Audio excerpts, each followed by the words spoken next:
से भेजे जाते हैं तथा इसमें निम्नलिखित कहानी सुनकर चंद्रोदय में अर्घ देकर व्रत खोला जाता है। अब कथा। एक साहूकार था, उसके 7 बेटे थे और एक बेटी थी। वह सातों भाइयों की बड़ी ही प्यारी बहन थी। एक साथ ही बैठकर खाना खाते थे सभी।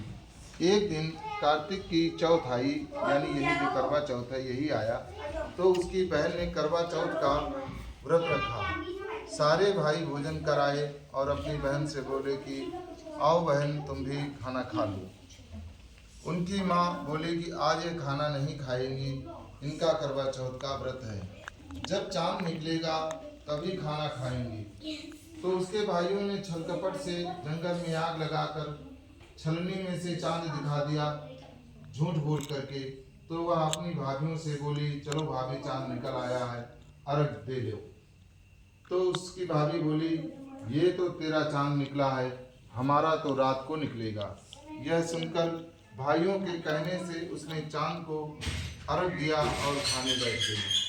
पहला टुकड़ा तोड़ा तो उसमें बाल निकला, दूसरा टुकड़ा तोड़ा तो फिर छींक आई, तीसरा टुकड़ा तोड़ा तो राजा के घर से बुलाया गया कि राजा का लड़का बीमार है, जल्दी भेजो। माँ ने लड़की के पहनने के लिए 3 बार संदूक खोला, तीनों बार सफेद कपड़े निकले। अब उसको सफेद कपड़े पहनाकर ही ससुराल भेज दिया और माँ ने लड़की के पल्ले में एक सोने का सिक्का बांध दिया और बोली कि रास्ते में जो भी मिले पैर पड़ते जाइयो, जो तुझे सुहाग की आशीष दे उसे सोने का सिक्का दे देना और पल्ले को फिर गांठ लगा लेना। अब उसे रास्ते में जो भी कोई मिला उस सबके पैर पड़ी, पर किसी ने भी सुहाग का आशीष नहीं दी।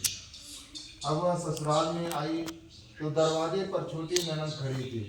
वह उसके पैर पड़ी तो ननद बोली, सीली हो, सपूती हो, 7 बेटों की माँ हो, मेरे भाई का सुख देख।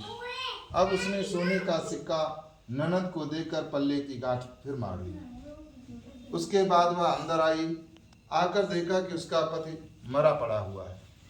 अब वह उसे लेकर एक कठोरी कोठरी में पड़ी रही। 1 साल तक उसकी सेवा करती रही। उसकी सास बांदी के हाथ बची कुची रोटी भेज देती। इस प्रकार उसने अपने पति की सेवा करते करते 1 साल हो गया।